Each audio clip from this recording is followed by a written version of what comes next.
Агенцијата за млади и спорт ИЦ Витана со легендата на спортското новинарство Зоран Михајлов со гордост ви ги представуваат македонските спортски легенди. Ова е златната копачка што се доделува секоја година на најдобриот стрелец во Европа.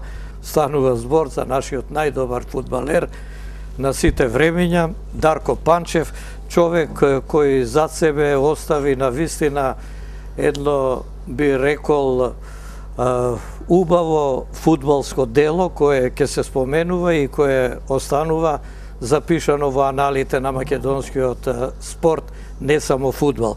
Дарко Панчев е спортски синоним и кога сум шетал низ светот, ќе го споменам неговото име и веднаш ќе ми рече, да, од Македонија. Токму Дарко Панчев, кој настапуваше во Вардар, во нашиот најдобар фудбалски клуб на сите времиња, ќе почне во овие моменти да ни ја раскажува својата фудбалска историја. Дарко, јас те знам уште од малечко детенце, би рекол, од пионерче таму во Вардар. Да. Те знам и по тоа што ми кажува претходно дека има некое дете таму во кисела вода, постојано е по улиците, тротоарите, игра фудбал, шутка, топка. Тоа беше такво време. Да. Тогаш почнуваа оние вистински фудбалски денови за младите скопјанчина. Па какви беа твоите почетоци? Така беше, Зоки, потпуно си во право. Прво да ги поздравам сите ваши гледачи. Драго ми е да сум ја дел од оваа твоја емисија која е пребогата со многу спортисти и тоа е убаво. Треба сите спортови да се опфатат, сите луѓе кои се потеле и дале некој значај во нашо го работеле. Иначе, ова што го кажа, почетокот ти беше одличен. Времето во кое што ние растевме, живеевме, беше такво. Значи, по цел ден бевме на улица, се играше фудбал, многу игравме и кошарка, значи многу спортови практикувавме, посебно фудбал и кошарка.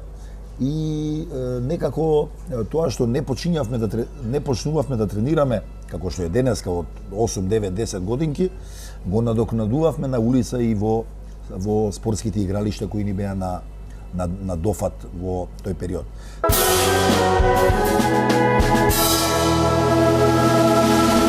Значи, тука живеевме ја и Коки Аврамовски во исто мало, малце оддалечени, така да кажеме, 100 метри со зградите. Меѓутоа, секогаш се наоѓавме во школското игралиште во Кирил Печиновиќ и тоа беа нашите почетоци фудбалски, каде што преку школската селекција, нели тогаш, не знам денеска дали се уште тоа постои, меѓутоа тогаш имаше една убава традиција, школите во Скопје и во Македонија се такмичеа помеѓу себе во многу спортови, ние нормално бевме во фудбал и во 7 и 8 одделение и со Коки Аврамовски во таа наша школска селекција заедно со нашите другарчиња, првпат ја осетив убавината да освоиш нешто. Тоа е, еве ќе ја покажам, тоа е оваа медаља, значи пишува позади мали олимписки игри 80-та година.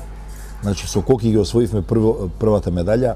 Предпоставувам дека ова ти е најмилиот спомен. Па да, ова ми е прва медаља. Добро, има и други многу повредни, ама ова е она милото. Така е, ова е освоена во самите почетоци со Коки Аврамовски и бевме најдобар школски тим тогаш во Македонија и на вистина таа медаља многу ми значеше. Потоа се случи да случајно, нормално, пошто Вардар во тој период во населба Кисела вода имаше доста играчи кои живееа тамо, имаше станови, тука делеше. И тука живееше еден од тренерите на пионерско-младинската школа на фудбалскиот клуб Вардар, Златко Илиевски, кој за жал не е повеќе помеѓу нас. И на тие надпревари кога ги игравме помеѓу школите, каде што се собираше многу народ, просто неверојатно, значи можеби има публика навивања, вие мотивирани. Многу публика тука од зградите, и Златко ги следел тие надпревари и видел во мене и во Коки талентирани деца и отиде да разговара со нашите родители, прво нормално незапознан и кажа дека би требало да почнеме да тренираме во ФК Вардар, дека ќе биде тоа добро и за нас. И отиде да разговара со нашите родители и ги убеди да не пуштат да почнеме да тренираме и така тоа беа нашите почетоци во. И кога дојде во Вардар во пионерскиот тим? Дојдовме 80-та година. Да. Значи со полни 14 години, што е можеби и веќе и касно, гледајќи од денешен аспект, Да. пошто денеска почнуваат со 10 годинки, но како што кажав, ние тие фудбалски тренинзи и работа на терените ја надокнадувавме по цел ден во дворовите, затоа што само уки, гледајќи и телевизија, гледајќи и поголеми од нас, нели, самите учевме, што се вика, финти и така натака, како да се однесуваш на еден фудбалски надпревар. И тоа беа нашите, значи, почетоци. Многу брзо се развивавме со нашиот талент, да кажеме, во едни од понапредните играчи во нашите генерации. И јас, и Коки, и Саше Тодоровски, и Ариф Бегановски. Значи, ние бевме вака талентирани, меѓу најталентираните кои потпишавме со Вардар и... Вие бевте први од младинците кога почна, која ја восстанови таа практика Вардар да потпишува. И ти беше Зоки баш тогаш, нели, во тој период кога дојде и Вукаш Мишневац, заедно со Ѓорѓа Николовски. Значи, сепак и Методија Спасовски беше во клубот, мислам дека беше... Бето беше секретар, без него клубот така, не можеше си ја вршеше супер работа. Значи, тие 4-5 персони, заедно со легендарните имиња на управата кои многу помага и Блажа Ристоманов и Ѓорѓе Николовски, нели, има еден ред.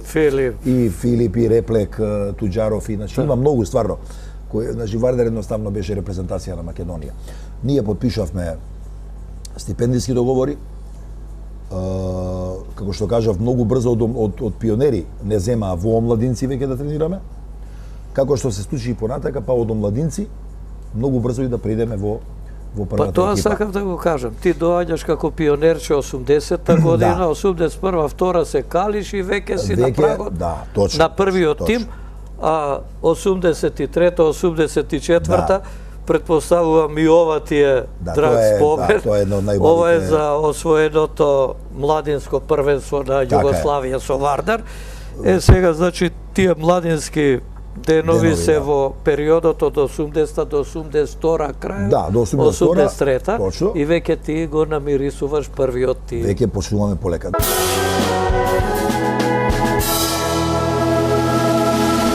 Значи, почетоците беа кај Златко Илиевски и Кирил Лучиновски.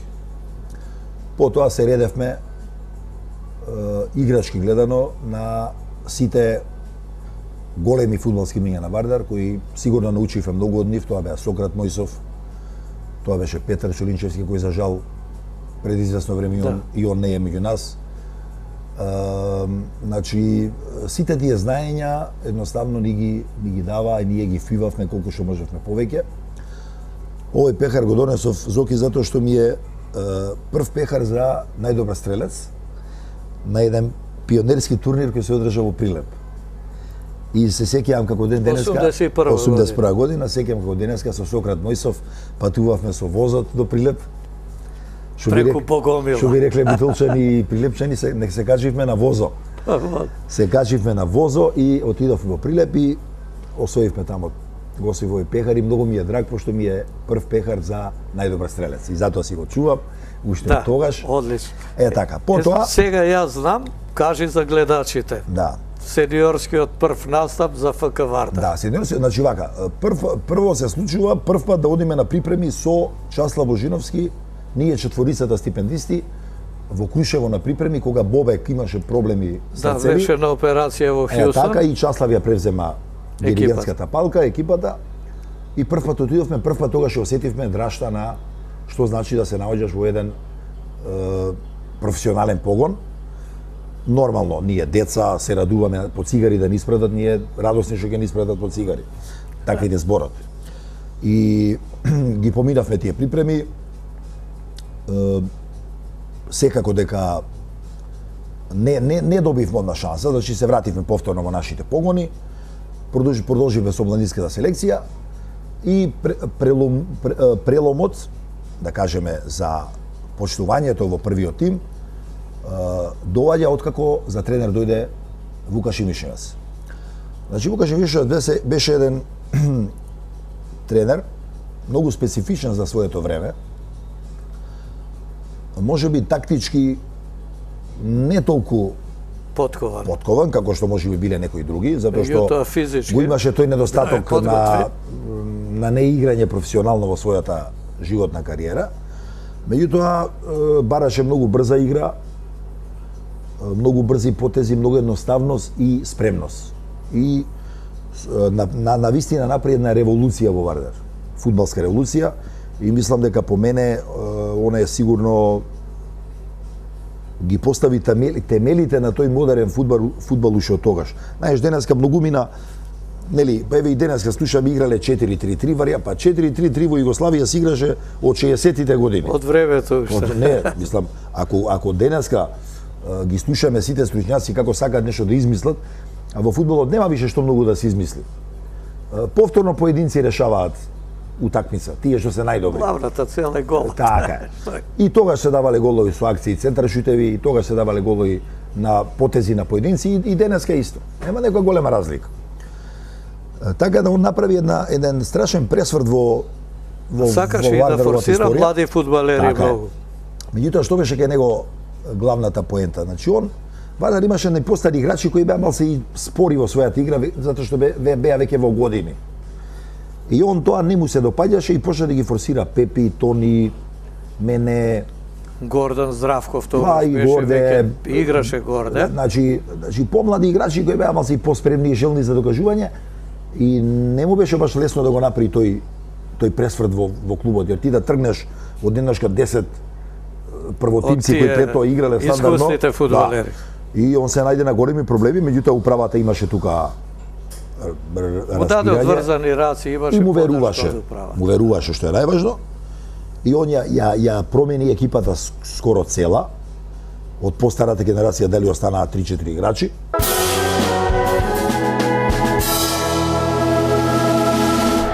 Првата година се сочивме малце со резултатски проблеми.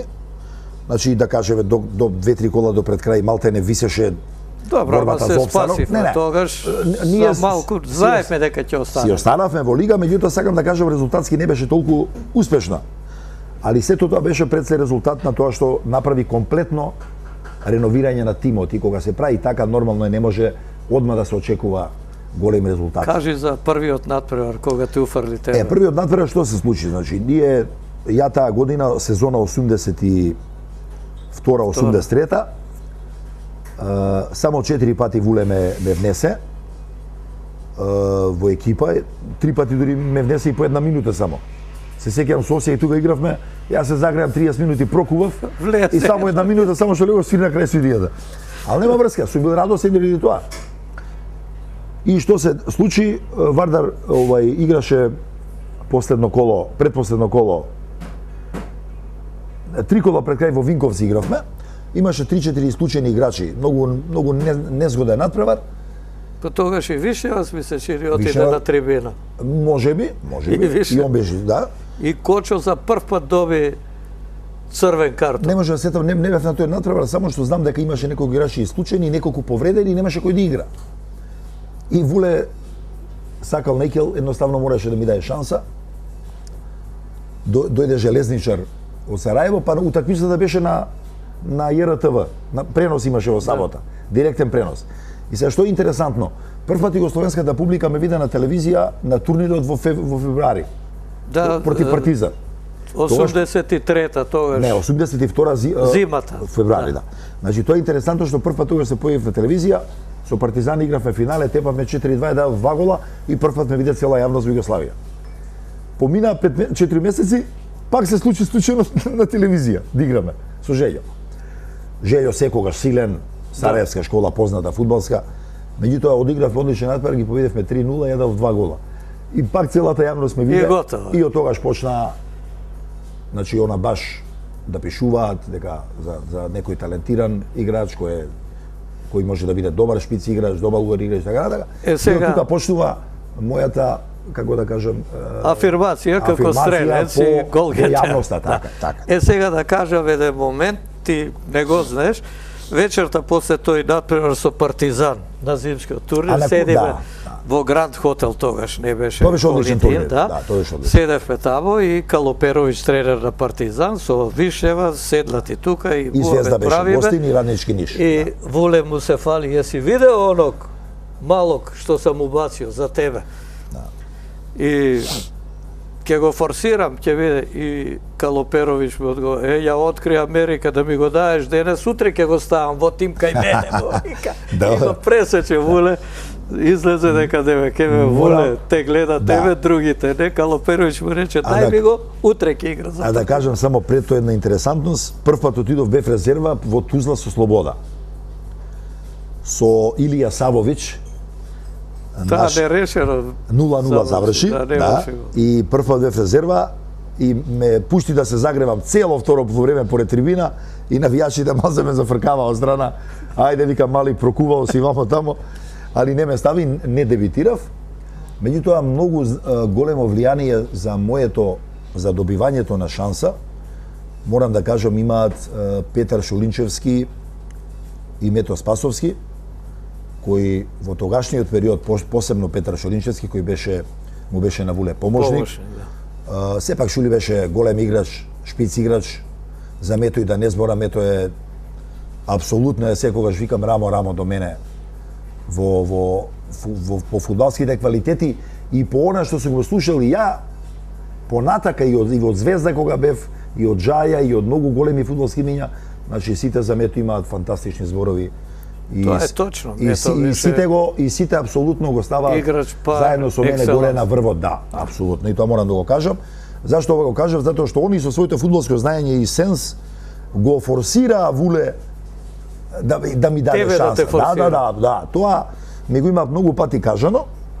Други луѓе кои биле присутни и сигурно дека и тоа допринело Вуле да се окуражи и да ми даде многу рано шанса која морам да признам јас, нели, ја искористив и сето тоа после си течеше. И стана стандарден и Вардар не можеше да се замисли без тебе во следните неколку години. Така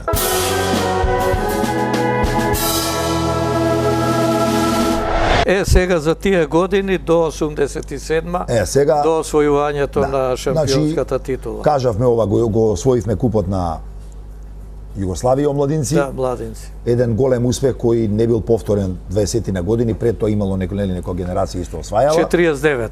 Така. Интересно беше што за сите овие омладинци, ја веќе бев научен, пошто веќе играв за прв тим. Али другиве играчи што беше многу интересно, пошто игравме на Маракана со Војводина, а после нас играа Звезда Хајдук. Ние игравме као предигра. Да. И ние второ полувреме игравме малтене пред 50.000 публика и на сите играчи им беше тоа многу чудно. Да летаат. Прв пат им се случи. Победивме 3-2, една силна Војводина која имала секогаш изворедна школа, омладинско-пионерска фудбалска.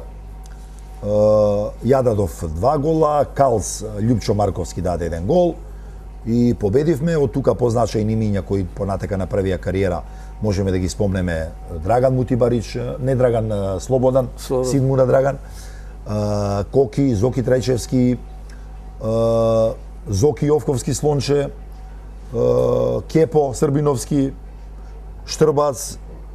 Значи една плејада на играчи кои секој на свој начин направи понатака кариера.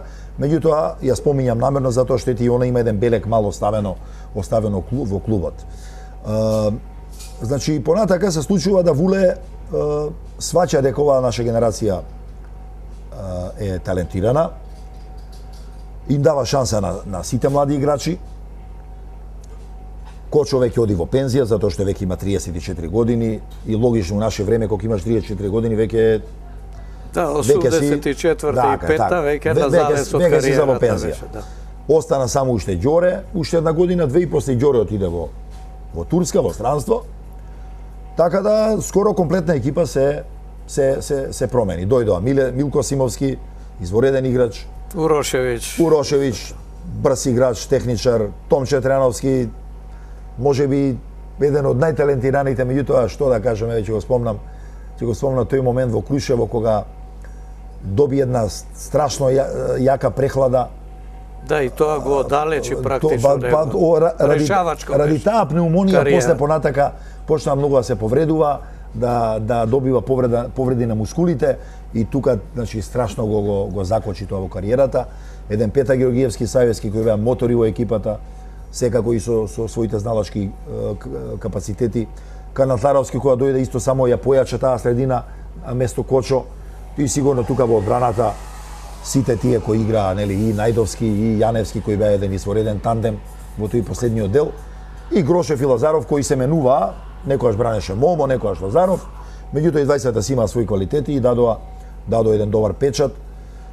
Васе кој на кратко отиде во Германија и во Динамо, меѓутоа се враќаше во Вардар. Се враќаше, па исто така, тогаш и Сетинов дојде. Да, исто така, и он беше тука. Беше во победа со Грошев, ги донесовме после. Голем дел од нив имаа помали епизоди, одеа по 6 месеци година дена, меѓутоа се напредна компактна екипа која на вистина морам да кажам остави силен печат во југословенскиот фудбал. Значи стварно да се игра против Вардар во тие 5-6 години беше мачење. Значи не можеше Вардар да се победи така лесно, нити дома па да не зборам. Ани на страна, така да Вардар не случајно во тој период имаше 5-6 репрезентативци, што за олимписка селекција, што за репрезентација, така да стварно беа тоа златните, и ден денеска навијачите го нарекуваат златниот период на Вардар, затоа што сите некако уживаа во фудбал. Знаете, мојата генерација направи можеби за прв пат од осамостојувањето, мислам на после Втора светска војна од 46-7, значи во тие 40-50 години, можеби за прв пат направи македонецот да осети дека и он нешто има некоја вредност, вреди. Да. Знаете, одевме надвор и со нас доаѓа навијачите, горди целите што навиваат за Вардар. И тоа беше еден страшен белег, не само фудбалски, мислам и човечки и национален. Па еве и титулата беше освоена 1987, после таму имаше некој суд за здружен труд, па ги врати на Партизан бодовите, меѓутоа Вардар играше во купот на европските шампиони. Видете, сме дискутирали на таа тема, значи тоа е за мене една тема која воопшто не треба да се отвара од проста причина што Вардар е победник на првенството на Југославија во книгите на УЕФА. И тоа е таму запишано и тоа стои. А кои из книги се најмеродавни? Тие, па затоа играше во купот на УЕФА со Порто. УЕФА ги контролира сите првенства, према тоа, ако не било така, немаше да игра. Али да не забораваме дека пред година дена пред тоа, исто така се пласиравме и во купот на УЕФА. Каде што сигурно ќе имавме... Да, 84-та, 85-та. Со Илија Димовски. Со Димовски игравме со Динамо Букурешт и Данди втората. Пазете, вие во тој период играте со Динамо Букурешт и да го елиминирате, бога ми, Динамо Букурешт имаше 7-8 репрезентативци на Романија која била секогаш селекција за респект. Да, и учествувала во завршици од големи приредби. Морам да кажам да не беше тој несреќен пораз, малце и чуден пораз во Данди во Шкотска, каде што и судијата не оштети многу, 3 црвени картони имавме, второ полувреме подклекнавме на таа играчка инфериорност. Мислам дека нашето играње во купот на УЕФА ќе беше и подолго, сигурно.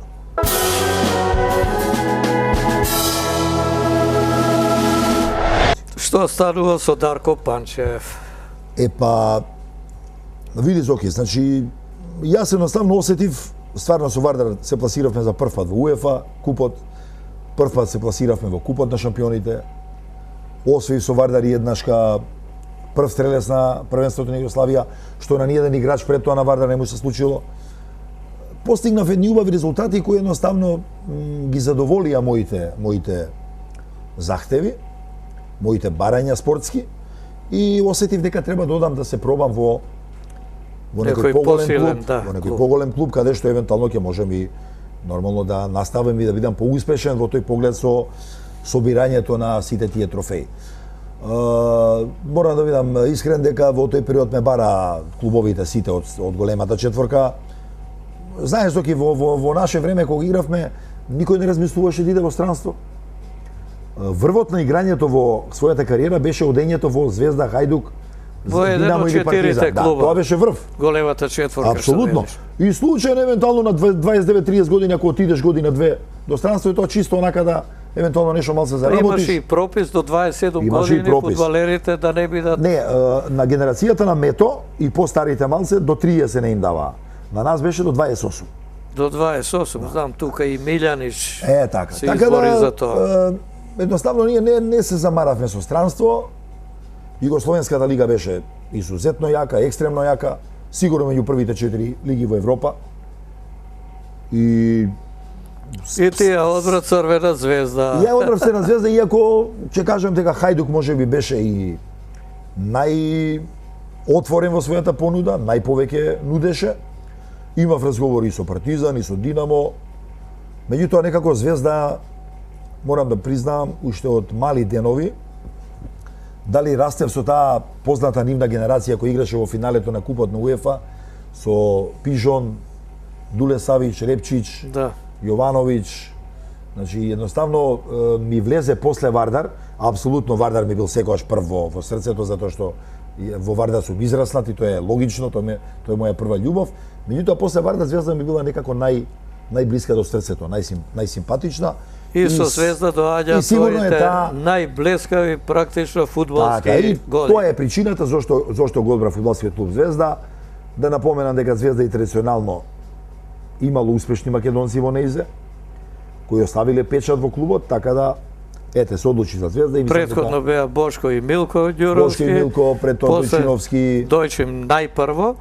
После доаѓа Штип, па тука и Илија Најдовски, па Канатларовски, да, вие бевте тамо 89-90 една тројка од Македонија. Ја Илија подпишуваме 88 година. Ја одам одма со Део Савичевич во војска, а Илија остана и играше. Цапар ни се придружи во следната година, значи 89-90 сезона, и за прв пат се случи да 3 играчи има од Македонија, меѓутоа 3 играчи кои имаат значење во клубот, во екипата и кои беа стандардни апсолутно цело време. Ти тамо беше прв стрелец, па почем во 1991-та, постигна најмногу голови во Европа, во шампионатот на Југославија 34. Го соборив рекордот на Сантрач. Да, на Сантрач го собори, меѓутоа тоа беше еден период на превирање, транзиција, па не стигна до златната копачка и оваа копачка ти беше врачена 10 години подосла. Да, имало доста пишување околу таа копачка, значи види, се случи за недоделувањето на трофејот од причината која се вика војна. Иначе, јас цело време во книгите на УЕФА за таа година се водев и дури и кога ја немав копачката добиено, се водев како прв стрелец на Европа за таа година. Да. Меѓутоа, заради причините кои за жал настана, едноставно се заборави на тоа.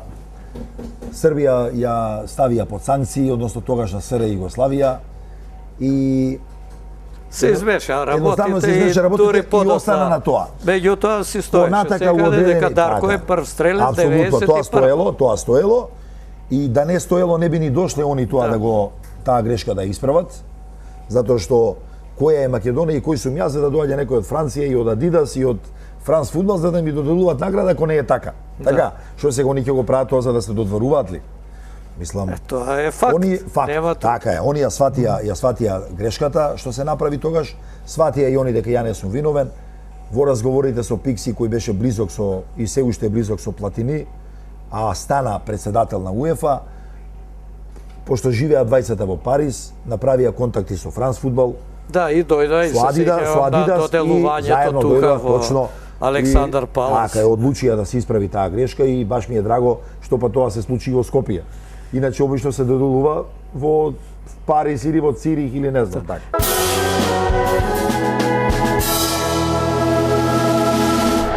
Сега да ми кажеш, некако Црвена звезда еве стана и европски шампион и се, и како да се подзабораваат твоите настапи па за државната репрезентација на Југославија сениорска. Инаку ти 7-8 години беше не најстандарден, уште од млади години, па една неправда беше направена. Дали Топлак беше селектор, се сеќавам, пишувавме, правевме за Олимпијада, што не отиде во па еве ќе кажам за тоа, да. Значи ја и Пепи Ѓоргиевски. И тука многу ни беше криво така како македонци, што не беше ти во екипата. Се случи една неправда, да. Зашто таму стигна и до медал. И до бронза, да. Милко играше. Така. Значи се случи една неправда, меѓутоа тоа беше проклетието на помалите клубови за жал. Поголемите клубови имаа така една малце по-отворена карта за влез во репрезентација, играчите што игра. Значи да кажеме, за таа олимписка репрезентација 83 година, четврта, игравме ја, Пепи, Туци и Кајтес најстандардно. Најстандардни играчи бевме.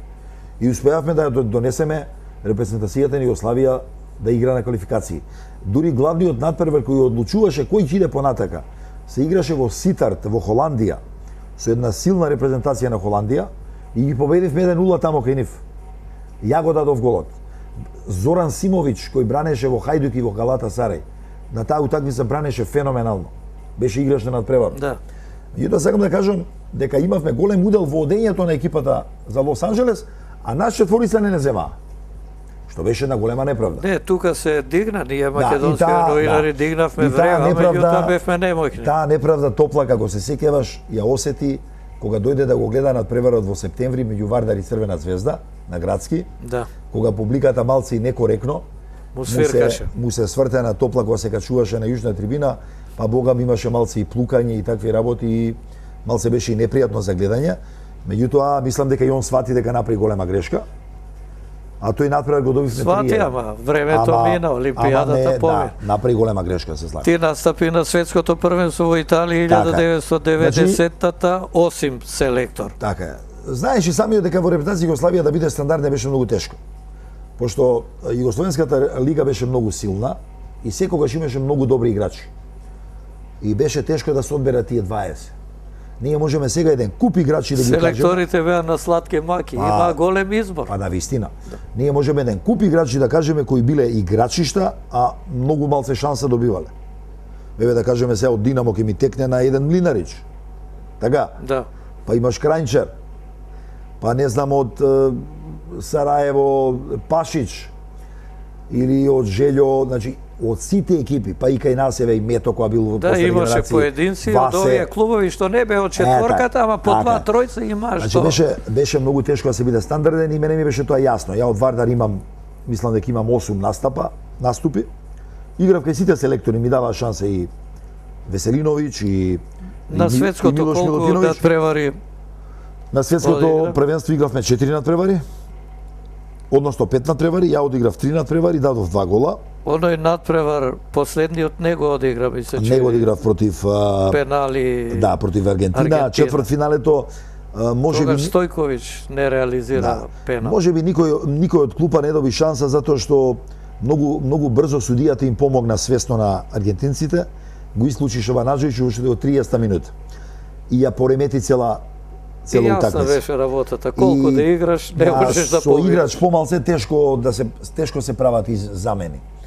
Имавме една добра епизода, мислам дека селекторот Осим, кој сигурно има изворедни квалитети кој селектор, меѓутоа секогаш го носеше малце тој багаж со себе, багажот на играчите од Железничар, багажот на некои играчи од предходните малце постари генерации. Како обврска дека мора Конив да гледа со подруги очи. Да, тоа некако му тежеше и да кажеме ние помлади играчи што бевме ја, Део, Роби, Јарни, така едно плејада на 7-8 играчи, многу послабо добивавме шанса.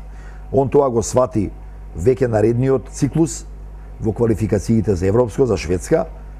Сите овие постари играчи ги тргна. Не убаци нас, што имавме веќе по 24-5-6 години, у онаа баш убава фаза, период, и ние на вистина од 7 надпревари 7 победи имавме у квалификациите. И Европа се уплаши и вика Југославија. Да, бевме прва екипа што нема да игра. Нема да игра. Бевме прва екипа што се пласира на Европско и ние фактички јас фактички веќе се осеќав како учесник на Европско. Само што не скратија, не ни дозволи да играме. Данска отиде и Данска го освои тоа првенство. Данска играчите... А ние Данска ја победивме во групата беше со нас. Али, знаеш, тоа беа превирања политички, на кои што ние немавме влијание. Едноставно мислам дека нашата генерација, фудбалски гледано, пред се репрезентативно гледано, се створи во еден многу лош период.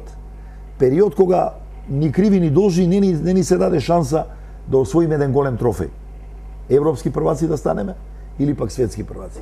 А јас сум убеден дека еден од овие два трофеја... Таа репрезентација на Европското првенство сигурно ќе... Па еве да не успеевме 92-та, веќе 94-та Америка, светско, 96-та Англија Европско и 98-та Франција светско, јас сум убеден дека ќе стигнеме до некој трофеј. затоа што на вистина беше генерација која веќе се знаеше со заврзани очи помеѓу себе, а овие млади беше доваѓа исто изворедна генерација. Мијатовиќ, Чукер, Бобан, Јарни. Во секој момент имаше замена, да. Тој микс кој се направеше, мислам дека тешко ќе имаше екипа која ќе не победи. Сега одиме на Црвена звезда и на најубавите, најпријатните мигови во твојата фудбалска кариера.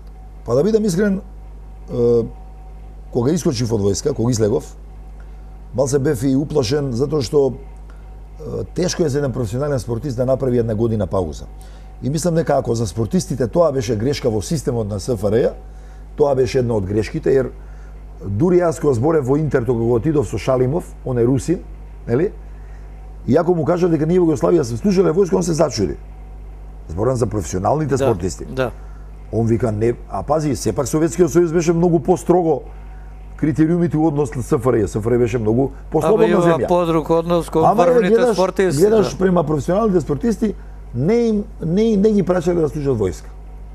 И он се чудеше како бе вика една година да не тренираш, вика знаеш што е тоа?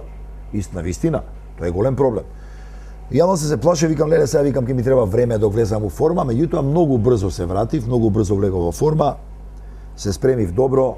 Веќе во почетна фаза на турнирите што ги игравме со Црвена звезда почнав да давам голови и да кажеме се сеќавам на еден надпревар на еден турнир во Мец, добар турнир, каде што игравме со екипата на ЦСКА Софија. ЦСКА Софија фантастична екипа со Стоичков, Костадинов, Пенов, Михајлов, голманот еден со Бркчиња, значи многу добар тим. Председателот на Федерацијата на Бугарија. Многу добра екипа и ние ги победивме 6-7, јас им дав 5 гола. И новините страшно имаше тоа, да. Што ти вика? Па со Христо кога се видовме во Софија кои бевме казнети со Звезда, баш ме потсекаше. Вика бе, памтиш ли вика 5 гола ми да. И веќе се виде дека Звезда прави еден многу сериозен, Тогаш Љупко Петровиќ беше, не? Не, првата година беше Шекуларас. Со Шеки, значи. А онаа шампионска генерација со Љупко беше. Југословенскиот македонец Шекуларас кој роден во Штип. Да. А шампионската генерација што го освои Лига Куп шампиони со Љупко Петровиќ. Ајде за шампионската генерација, играчите, составот и како дојдовте до триумфот. Таа генерација почна со освојување првата година на дупла круна со Шекуларац и веќе се виде дека таа генерација е блиску до некои европски достигнувања. Дојде Љупко Петровиќ, Пикси отиде во Марселј. Меѓутоа... Извини само, тоа беше единствен куп што го освои таа година со Црвена звезда. Единствен куп мој, сениорски. Ти како член на Црвена во Југославија. Иначе имам освоено куп уште еден во Швајцарија со Сион. Првенство и куп. Значи, а иако игравме 3 финалиња со Звезда, освоивме само еден куп.